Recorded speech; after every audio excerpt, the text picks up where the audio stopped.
Mesdames et messieurs, bienvenue dans ce numéro spécial que nous produisons à marge de la journée mondiale sans sac à plastique célébrée le 3 juillet de chaque année.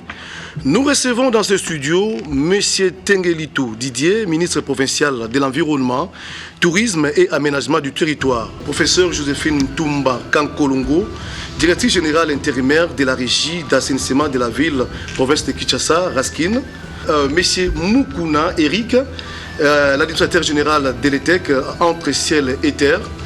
À Kinshasa, la production et la commercialisation des sacs en plastique non biodégradables se poursuivent malgré les mesures portant interdiction de fabrication et d'utilisation de ces plastiques non biodégradables par les autorités de tutelle. Une fois utilisés, ces objets en plastique non biodégradables sont généralement jetés dans les caniveaux et dans les cours d'eau de la capitale de la RDC, avec des conséquences non négligeables sur l'environnement.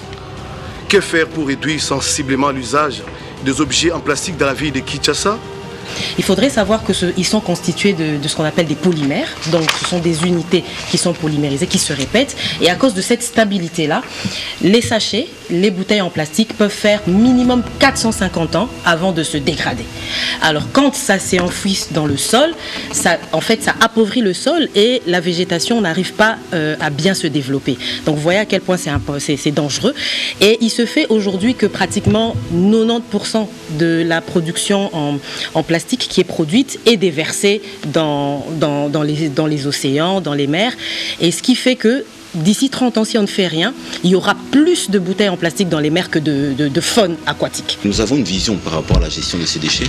Et cette vision, en fait, c'est la vision en fait, du gouvernement provincial qui est pilotée par son excellence, monsieur le gouverneur Jean-Tini Ngobila, qui fait en fait de son cheval de bataille l'environnement et avec tout ce qui va autour. La réduction de ces déchets, évidemment, comme monsieur Mukuna vient de le dire, vous savez, on ne va pas inventer le fil à couper le beurre, ni même à réinventer la roue.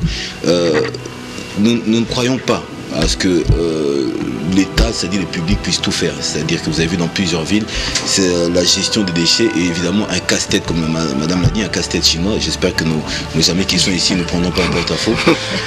Est une chose très compliquée et complexe dans la mesure où l'État donne sa vision politique de ce qui doit être fait et c'est les privés, de manière bien particulière, qui sont chargés de faire cela. Et évidemment, l'idée, ça serait de muer Raskin en un partenariat comme le veut son excellence monsieur le gouverneur qui puisse notamment augmenter les capitaux, ouvrir ses capitaux, je veux dire au niveau des actionnariats pour permettre à ce que les privés puissent justement s'occuper de cela. Donc il y a une vision en fait à ce niveau-là. Donc le partenariat privé-public nous permettra de réduire ces déchets plastiques. Mais il faut savoir que ces déchets plastiques ne doivent pas être considérés comme si c'était de la saleté parce que c'est de leur verre. Et donc à ce juste titre, s'ils sont recyclés, s'ils sont bien organisés, ils sont bien orientés, ce sont des sources de revenus non négligeables et aussi des créations d'emplois et l'amélioration des conditions de vie. C'est quand même suffisamment important pour ne considérer qu'on ne pourra pas le faire seul. Aucune entreprise publique ou privée ne peut se prévaloir de pouvoir organiser la gestion des déchets seul. Il faut absolument travailler sur un modèle de plateforme. Alors effectivement, il y a la Raskin, il y a la FONAC, mais il faut savoir qu'effectivement, vous l'avez dit, monsieur le ministre, il y a beaucoup de plateformes, beaucoup d'ONG qui existent.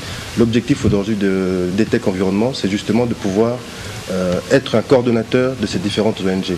Donc d'ailleurs, nous avons organisé récemment, le 5 juin, une conférence sur le sujet et nous espérons aujourd'hui pouvoir permettre à ce que les différents opérateurs à travers la plateforme ETEC puissent réfléchir ensemble pour vous accompagner justement les politiques à mieux répartir les différents efforts qui sont organisés, que ce soit par les pousse-pousseurs, par les ONG, par les sociétés publiques comme la Raskin.